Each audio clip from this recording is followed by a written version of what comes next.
Fala, galera! Nós vamos agora começar a segunda parte da industrialização do território brasileiro. Nós agora vamos ver a distribuição espacial. Nós vimos anteriormente a questão de como a industrialização brasileira aconteceu e os fatores dessa industrialização elas terem acontecido no território brasileiro. Agora nós vamos ver a distribuição espacial dessas indústrias no território brasileiro. Onde é que há a maior concentração industrial? Apesar que nós aprendemos que houve o processo também de desconcentração industrial no território brasileiro. Além da concentração na região sudeste, nós passamos por um longo período de desconcentração e atualmente nós enfrentamos um período de desconcentração industrial da região sudeste. Nós vamos ter uma ocupação também industrial na região norte, pela questão da Zona Franca de Manaus, que é o polo industrial no coração da Amazônia, e também aqui na região nordeste com os tecnopolos criados principalmente nas áreas litorâneas do nosso território nordestino.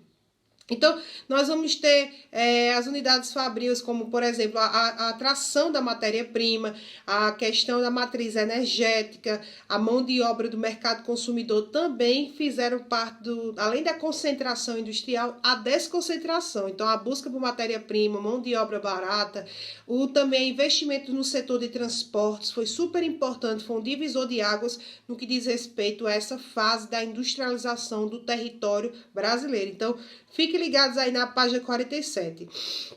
Primeiramente, no livro de vocês aí, ó, vamos dar uma acompanhada. Nós vamos ter as buscas por matérias-primas. Tá? A busca por matérias-primas e a questão da transformação dos minérios fizeram com que essas áreas industriais elas começassem a ter seu processo de desconcentração. Principalmente no que diz respeito à Zona Franca de Manaus, o chamado quadrilátero ferrífero que acontece em Minas Gerais, de uma maneira geral, e em outras áreas do território brasileiro também, como por exemplo na Serra do Navio, no Amapá, a Serra dos Carajás, no Pará, no Vale do Rio Trombetas, no Pará também, o Maciço do Urucum, no Mato Grosso do Sul.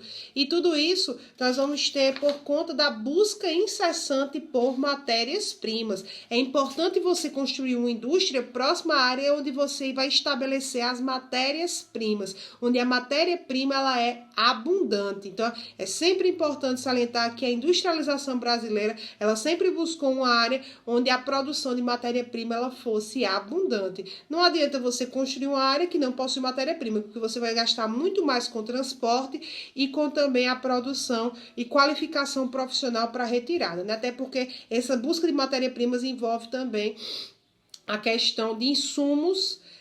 Além de insumos agrícolas, nós vamos ter um maquinário também bem caro, né? Então, aí nós vamos ter inicialmente o quadrilátero ferrífero, que fica, por exemplo, nas cidades mineiras, né? O quadrilátero ferrífero fica justamente nas cidades mineiras. Como vocês sabem, Minas Gerais é um polo muito importante industrial, um polo muito importante para a indústria brasileira, por fornecer o quê? Principalmente a questão da Companhia da Vale do Rio Doce, né? Aquelas barragens que vocês observam, que como estouraram, infelizmente, né? Mariana, Brumadinho, e também outras barragens que vocês veem nos últimos tempos vem estourando bastante, é justamente utilizada para a extração de recursos minerais que nós sempre, desde o Brasil colônia, descobriu-se o grande potencial de Minas Gerais no que diz respeito à produção de recursos minerais, tá certo?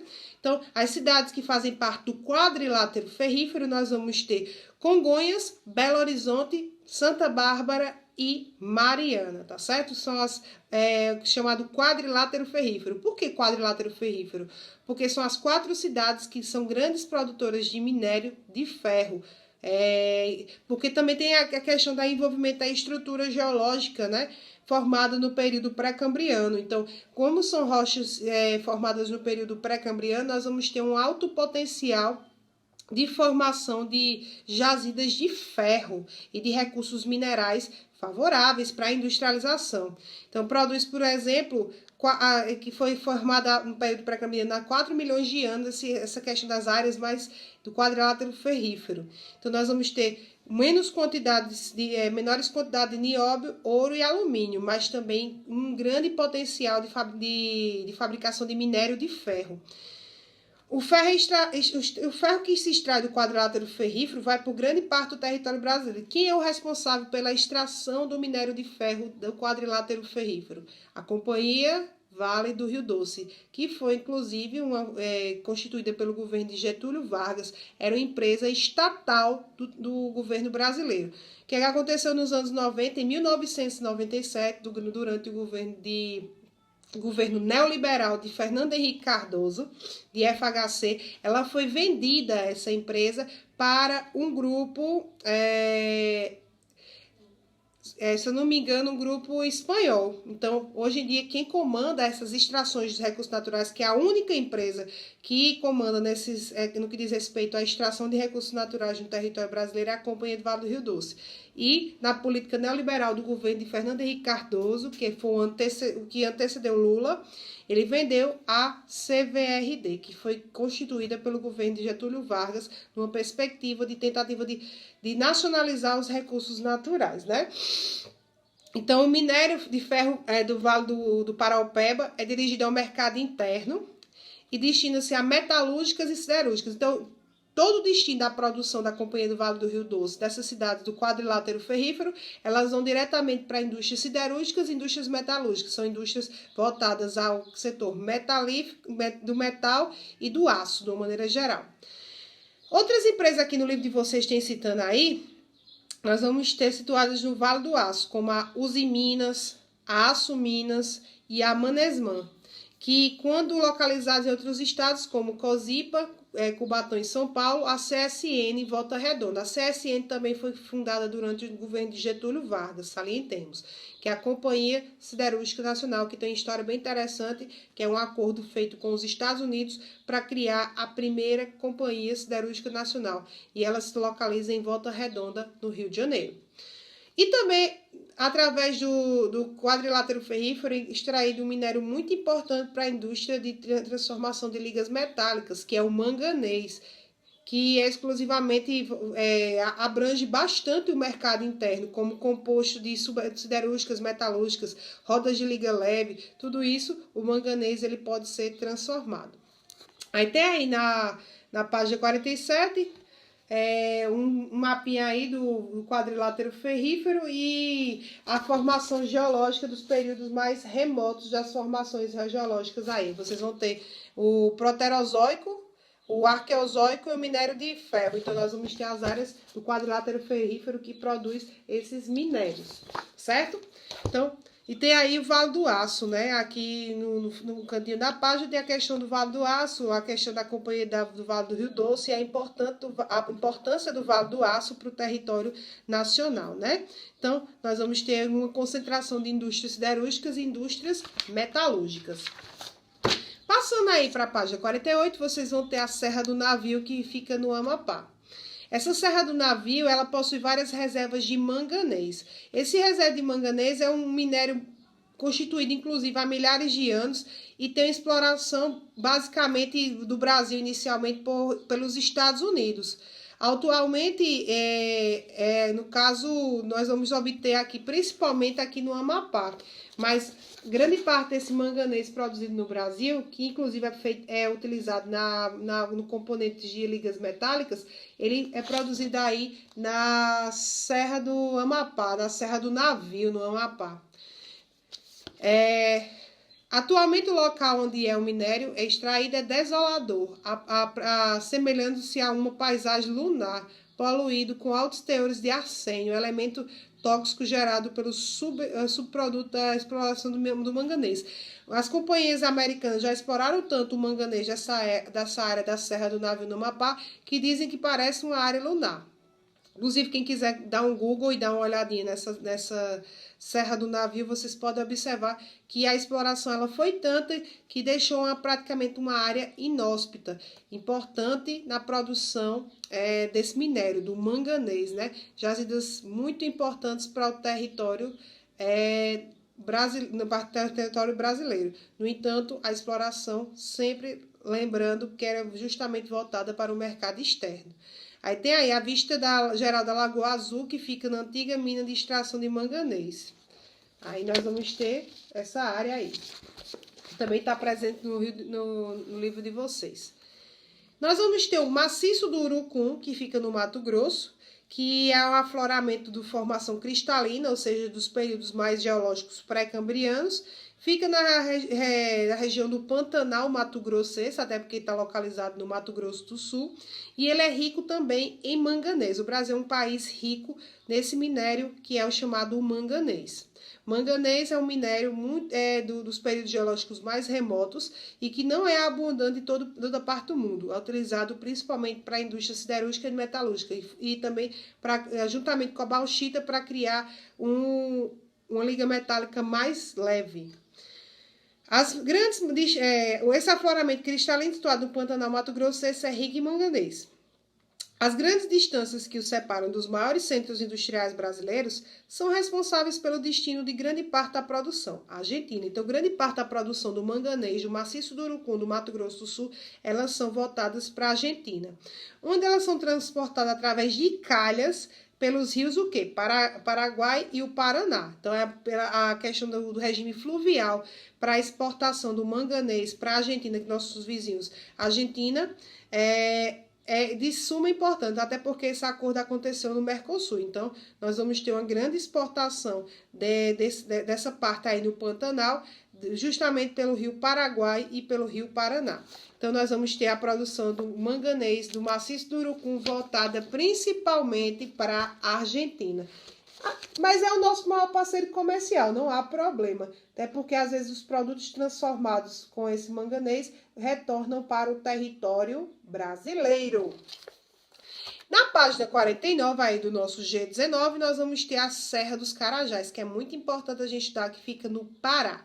Essa Serra dos Carajás situa-se no Pará e é a maior jazida brasileira de minério de ferro, exportando minério de ferro para o mundo inteiro. Mas além também de ter outros minérios, como ouro, como cobre, alumínio de maneira geral e outros minérios. Então a Serra dos Carajás ela é o nosso maior potencial no que diz respeito à exploração mineral do território brasileiro. Vale a pena a gente destacar essa questão da Serra dos Carajás no Pará. A exploração comercial começou principalmente nos anos 90. Os anos 90 descobriu-se o grande potencial da Serra dos Carajás, principalmente com os direitos de exploração da Companhia da Vale do Rio Doce, aquela que eu disse para vocês que foi vendida durante o governo de Fernando Henrique Cardoso. Altamente rentável, viu? Valia a pena ter uma questão nacional da Companhia Vale do Rio Doce. E a produção, quase toda a produção vai diretamente para o Japão, né? Que a exploração na verdade, eu até me enganei. O direito de exploração quem comprou a Vale do Rio Doce, quem tinha esse capital para investimento nos anos 90 da Vale do Rio Doce foi um grupo japonês. Então, quem é o dono da companhia atual do Vale do Rio Doce são um grupo de japoneses, na verdade. Os espanhóis, eles tiveram uma crise econômica e tiveram que vender a sua parte. Então, nós vamos ter a distância entre as jazidas do litoral foi vencida graças à construção da estrada do Ferro Carajás, que é controlada pela Vale do Rio Doce. Outras obras, inclusive muitas obras que comandadas pela Companhia da Vale do Rio Doce não dão certo, como é o caso que eu fiz para vocês em relação ao quadrilátero ferrífero, que como aquelas barragens que nós vimos até o ano passado, né? Barragem de Brumadinho, as barragens de Mariana, que várias estouraram, justamente que elas eram utilizadas para o quê? Para fornecimento desses recursos naturais. Então, a construção de transporte desse minério, elas são diretamente associadas à indústria que fica responsável pela questão da construção, né? Então, nós vamos ter a Companhia da Vale do Rio Doce e outras obras de infraestrutura foram necessárias para tornar viável, porque é uma área totalmente inóspita no Pará. Você sabe que o estado do Pará é gigantesco. Então, teve que investir num potencial além das ferrovias, teve que investir no potencial das rodovias, além também de investir no potencial hidrelétrico, potencial elétrico, para poder você ter o quê? Um processo de extração mais abrangente. Então, começaram a criar, na Companhia da Vale do Rio Doce, nessa perspectiva, criou uma das maiores usinas hidrelétricas brasileiras, que é a usina de Tucuruí, que é construída no rio Tocantins, no Porto de Itaquins, que vai lá de São Luís do Maranhão. Então, nós vamos ter a usina de Tucuruí voltada principalmente para a questão da produção da matriz energética do Pará, a usina de Tucuruí. Na página 49 ainda, nós vamos ter o Vale do Rio Trombetas, que também fica no Pará. O Pará, inclusive, tem um dos maiores potenciais brasileiros de fornecimento de recursos naturais voltados à industrialização. Nós vamos ter na Serra de Oriximá, no Pará, as margens do Rio Trombetas, encontram as maiores jazidas de bauxita do país. Sua produção é escoada pelas barcaças até as proximidades dos paraenses. Belém, onde grandes grupos econômicos participam de projetos de beneficiamento. Esses projetos beneficiam o bauxita, transformando em alumina, matéria-prima para a fabricação do alumínio. Bauxita, ela se mistura com alumina e forma o alumínio que nós conhecemos, né? Aquilo que vocês, inclusive, vê como panela, né? Então, o alumínio é muito importante. A alumina, juntamente com a bauxita, cria justamente o alumínio que nós conhecemos. A bauxita é um minério muito importante e de potencial internacional da produção, principalmente aí do Vale do Rio Trombetas, no Pará, que veio através da construção desse Vale do Trombetas, através de um grande projeto governamental, que é o grande projeto Carajás, né, de integração nacional em áreas de jazidas, né, criação de rodovias para escoamento da produção, tá certo? Uma perspectiva muito importante, que inclusive também trabalharemos na página 49 do livro de vocês, é importante sempre estar com o livro em mãos, que é justamente a questão dos meios de transporte, né? Como é que você cria uma área bem inóspita, né, de extração de recursos minerais, sem você criar uma infraestrutura para retirada desse produto daquela área? Simples, é investir, por exemplo, principalmente nas hidrovias e nas ferrovias. E aqui no Brasil, como nós sabemos, o que nós mais investimos é justamente nas rodovias. As rodovias foram algo de investimentos governamentais mais significativos do território brasileiro. Então, o transporte é vital para escoamento de produtos, além da mineração, né? O manganês da Serra do Navio foi escoado até o porto de Santana, no Amapá. Atualmente, do quadrilátero ferrífero, a produção de ferro e manganês também é transportado por ferrovias, como eu falei para vocês, só para a gente recapitular. E o caso da estrada de ferro Vitória Minas, que faz ligação com o porto do Tubarão, nas proximidades da capital capixaba. No caso, ambos os propriedades do Companhia da Vale do Rio Doce, ferrovia. Então, foi investimentos de ferrovias, rodovias e também as hidrovias que levavam para regiões portuárias para escoar para o mundo inteiro, né? Então, é muito importante levar essa matéria-prima para as regiões portuárias para exportar para países asiáticos, países como a Argentina, que são os nossos maiores parceiros comerciais do Mercosul, para a China. Essa matéria-prima é bastante escoada para a China, de uma maneira geral, principalmente através das regiões portuárias. E, professora, quando não tem região portuária, você investe em rodovias e ferrovias para escoar a produção da mesma forma.